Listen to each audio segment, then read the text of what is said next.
karena dia orangnya lagi butuh, kayak anaknya lagi masuk di dia lagi masuk di ICU, udah gitu anaknya juga pisah sama Anda ibunya. bungkus segala kan butuh biaya untuk bungkusannya segala. Ya, nggak apa-apa. Keluar dari uang Maya. Iya. Paling jauh kemana? Paling jauh? Ke Bandung aja kalau nggak ini. Tapi pernah dari Singapura langsung ke Jakarta juga pernah. Oh ya? Dari Singapura orangnya ke Jakarta? Nggak, aku yang ke Jakarta gitu. Dan aku lagi trip ke Singapura kayak gitu. Anda kirim ke Jakarta, ada yang kirim, butuh? iya. Oke. Saya akan mengundang, ini adalah Head Organizations Asosiasi Ibu Menyusui Indonesia, Ibu Mia Sutanto.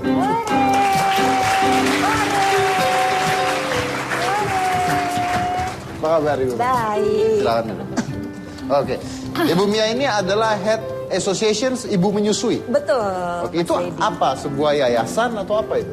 Iya, jadi kami perkumpulan organisasi yang didirikan tanggal 21 April 2007, jadi bertepatan dengan Hari Kartini. Tugasnya? Tugasnya adalah bagaimana memberikan support sebesar-besarnya buat ibu menyusui agar dia berhasil untuk memberikan ASI kepada bayinya. Agar berhasil memberikan Yes, ASI. Oke. betul. Tapi kan ada ibu-ibu yang katanya tidak bisa keluar ASI. Gimana Iya. itu? Ibu-ibu yang tidak bisa keluar ASI. Nah, ini memang ada penelitiannya, Mas Dedi.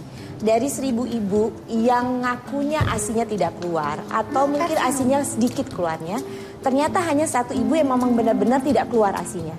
Nah, itu biasanya ada kelainan fisiologis ya, jadi sel-sel ASInya. Jadi yang 999? Yang 999 biasanya terjadi mismanagement laktasi. Artinya apa? Pada saat hamil dia tidak belajar tentang ASI dan menyusui. Pada saat melahirkan dia tidak cari rumah sakit yang pro ASI atau dokter yang pro ASI. Ada alasan-alasan lain ya? Iya, dingin Mas. Jadi susah. Itu ibaratnya membandingkan antara realitas dan ilusi. Wah, keren sekali bahasanya, menarik sekali nih. Realita dan ilusi. Iya, ya? betul. Karena kalau susu formula itu dari susu sapi, kemudian dikeringkan dengan temperatur tinggi hingga menjadi bubuk, dan nutrisinya hilang semua, hingga akhirnya ditambahkan nutrisi, sehingga spesifik 1 sendok takar itu berapa karbohidrat, protein, lemak, dan sebagainya. Sedangkan bayi kan bukan robot, Mas Dedi. Kebutuhannya selalu berubah-ubah sesuai dengan kondisinya, usianya. Kalau ASI itu adalah cairan hidup.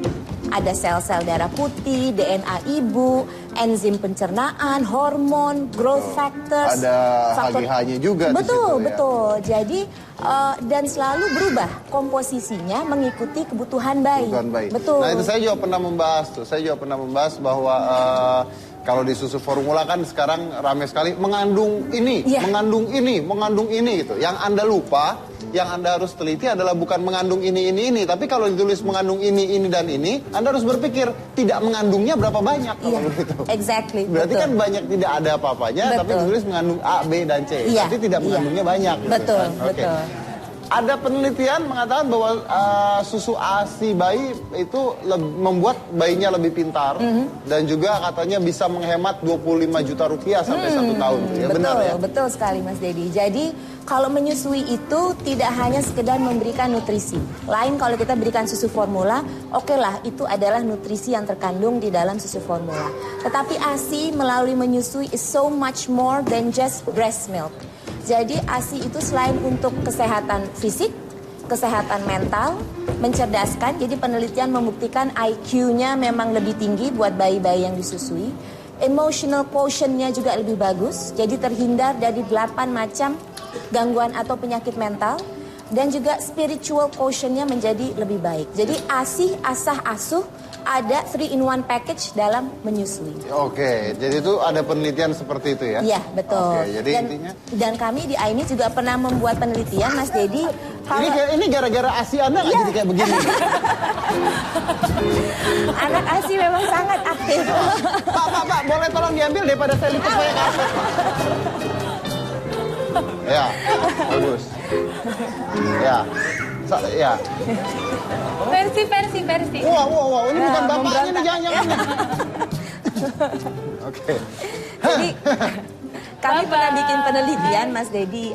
Kalau 2 tahun saja tidak menyentuh susu formula sama sekali, bisa menghemat minimal 25 juta. Jadi menghemat uang juga ya? Betul. Oke, bisa menghemat uang juga. Nah, Iya. ini ada orang-orang juga yang bertanya, mungkin kalau saya pribadi ya, kalau saya punya anak dan istri saya nggak punya istri juga sih. Kalau istri saya tidak bisa mengeluarkan ASI, saya pasti akan minta Ibu Maya juga karena biar bagaimanapun ASI dengan susu formula sama dengan barang asli dan KW gitu kan ya. Nah, kesehatannya semua, tingkat intelijensi, EQ, EQ semuanya SQ berbeda pasti ya. Tapi ada juga sebuah paham yang mengatakan di agama Muslim apabila susunya sama maka jadi saudara susuan. Yang artinya kalau besar tidak boleh menikah dengan sesama. Betul. Ya, betul Hukum ya itu ya. mahram, iya. Kalau saya sih ya udah jangan nikah sama sesama lagi ya. Yang penting dapat susu aslinya. Anda bagaimana menanggapi hal ini? Kalau kami di AIMI, di Asosiasi Ibu Menyusui Indonesia, kami memang sangat paham ada hukum ini dalam agama Islam. Karena kebetulan saya juga Muslim dan saya juga pernah mendonorkan ASI saya. Kembali lagi di sini memang ada dua aliran, Mas Dedi. Jadi aliran pertama mengatakan bahwa kalau tidak disusui langsung, tidak timbul bonding antara si ibu dengan anak susu, maka tidak timbul hukum saudara sepersusuan. Apalagi kalau tidak menyusui sampai anaknya kenyang, gitu. Nah, kalau itu berarti bukan. Tapi kalau iya, misalnya Mbak Maya menyusui bayi susunya secara langsung, kemudian sampai kenyang, nah itu sudah timbul hukum saudara sepersusuan. Nah, paham lain bilang bahwa kalau diberikan dalam wadah botol seperti yang dilakukan Maya, bahwa donor ASI perah itu tidak menimbulkan hukum saudara sepersusuan. Tapi ada lagi yang bilang yang penting judulnya berbagi ASI. Mau apapun wadahnya tetap timbul hukum saudara sepersusuan gitu. Jadi intinya banyak pemahaman yang berbeda-beda. Betul. Kembali ke keyakinan kita masing-masing, gitu, kita meyakini yang mana. Saya balik lagi, ini adalah pilihan seorang ibu. Ya, pilihan seorang ibu karena pahamnya pasti berbeda-beda. Betul. Agama mengajarkan ada berbeda-beda juga. Nah, tapi bagaimana ada seorang ibu mau tidak bayinya disusui oleh susu formula atau lebih memilih susu ASI gitu ya intinya ya. Jadi kita kembalikan ke personalnya masing-masing. Oke, baik. Nah, kalau Denada sendiri, Anda merasa diuntungkan tidak kalau memberikan susu eksklusif itu? Iya, pastinya. Pertama dari hemat. Itu udah pasti. Lebih nggak repot. Walaupun orang sebenarnya bilang, aduh sebenarnya nyusuin langsung tuh jadi repot apa segala macam. Sebenarnya enggak. Justru sebenarnya sangat amat nggak repot.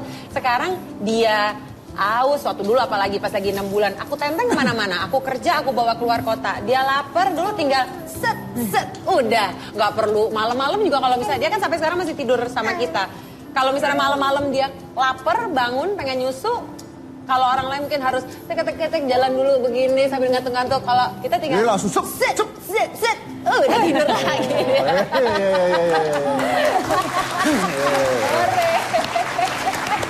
Hari ini episodenya penuh imajinasi ya. Tapi ngerti kan? Ngerti. Tapi ada nih wanita-wanita. Nah, ini juga mungkin untuk Anda bertiga saya mau tanya. Ada wanita-wanita yang tidak mau menyusui karena takut bentuk payudaranya berubah. Ada kan itu kan? Nah, gimana menurut Anda coba? Ya, kalau menurut saya wanita-wanita itu mungkin belum tahu manfaat dari menyusui. Satu. Kedua juga mereka tidak tahu bahwa perubahan bentuk payudara itu terjadi justru di saat kehamilan, Mas Dedi. Jadi saat hamil payudaranya sudah berubah, sudah bertambah besar karena volume darah, karena sel-sel ASI dan sebagainya. Jadi kalau nggak mau payudaranya berubah bentuk, bukannya jangan menyusui, jangan hamil. Jangan hamil, betul. Jangan hamil, jangan tua. Iya, betul. Jangan hidup di bumi biar jangan hidup di bumi gitu ya. Tidak boleh kena gravitasi. Dari gimana gravitasi itu nolong banget orang jadi tua ya. Oke. Nah, ada juga penelitian mengatakan bahwa apabila Anda memberikan ASI terhadap anak Anda atau menyusui secara langsung, maka Anda akan mengurangi resiko terkenanya kanker payudara. Di mana kanker payudara ini katanya adalah jenis kanker yang paling banyak mematikan buat wanita-wanita ya. Jadi kalau Anda menyusui, Anda bisa mengurangi resiko kanker payudara itu sendiri. Saya mengundang ini ada Dr. Denny J. Purwanto, dokter onkologi atau kanker. Silakan dokter.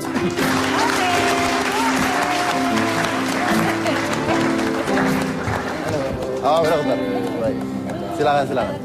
Nah, onkologi ini artinya cancer ya dok ya? Iya. Oke. Benar tidak itu dok? Kalau memberikan ASI pada anaknya mengurangi resiko kanker payudara? Oh iya. Kenapa bisa begitu? Nah begini.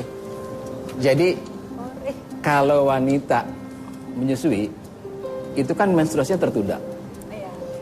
Ya, mungkin Ibu siapa? Bu Maya bisa menceritakan bagaimana sih, kenapa sih tertunda gitu ya. Nah, pada waktu tertunda itu estrogennya turun. Oke. Salah satu penyebab kanker payudara ini estrogen. Sehingga kalau wanita-wanita yang menyusui akan menurunkan resiko terkena kanker payudara. Gitu. Nah, juga lamanya menyusui juga berhubungan. Oh gitu ya? Iya.